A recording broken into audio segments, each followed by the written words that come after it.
Mother Nature has been wreaking havoc all around the world, from the flooding in Colorado and Mexico to our severe summer storms in Minnesota. There are all reminders that disasters can strike quickly and often without warning. The American Red Cross is hoping people will get ready for the next emergency. September is National Preparedness Month, and joining us this morning is Jason Viana, a Red Cross Preparedness Manager. Good morning, Jason. Thanks for being with us. Karen, good morning. Thanks for having me. This is a really important topic. It is important, and the fact of the matter is, I'm one of them. Most of us are really not prepared for any kind of a disaster. Why is that? Why don't we jump on board, do what we need to do, and be prepared? Well, when I think about preparedness, when I go out and talk, I often compare it to getting a will.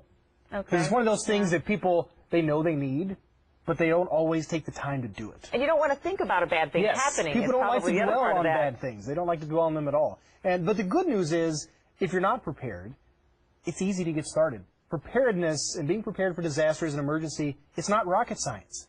Anybody can do it. And the Red Cross has 3 basic steps they recommend that everyone take. And that's get a kit, make a plan, be informed. All right, let's start off with that disaster response plan. Walk us through that. What is that, first of all? Well, if you haven't done anything for preparedness in your house, I always encourage people to start thinking through scenarios. So what are the most common disasters in your area?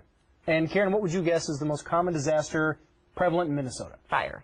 Yes, very good answer. Most people say tornado. Yes. We responded, the Red Cross, to over 500 house fires in northern Minnesota last year. And so it's the most likely thing to happen to you. So if you want to take a fire, for example, you need 2 ways to get out of every room in your house. And then you start thinking through that. So, great, your door and your window. Easy enough. Have you ever tried to get out of your window? Well, I was just going to say that, because we did. Because the schools asked us to, we did practice our little fire drill. And I said, okay, we'll go out the window. But then I thought, well, what are we going to do? Jump? Or, we don't have a ladder.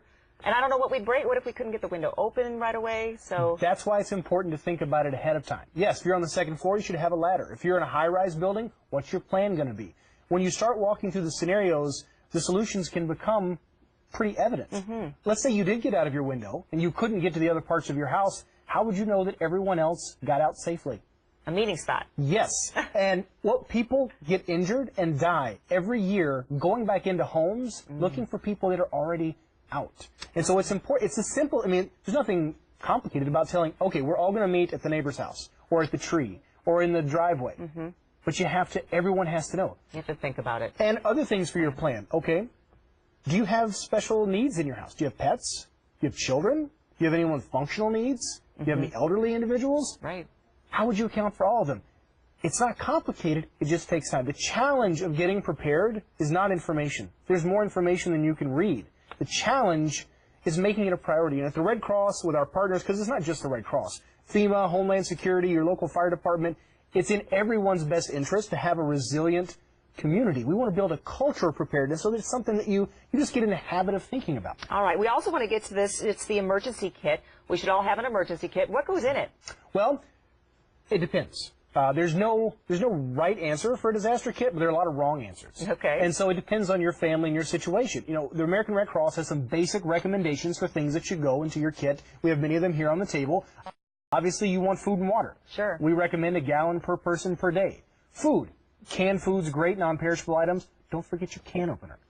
Simple things like extra clothes, towels, things that people often forget. Because, again, scenario-based. You're trapped in your basement for 3 days, there's no power. What happens if your phone dies? Right. That's enough to get people to prepare if you think, what happened if your smartphone died? You need all of your important documents and contact information in case you have to get in touch with someone a different way.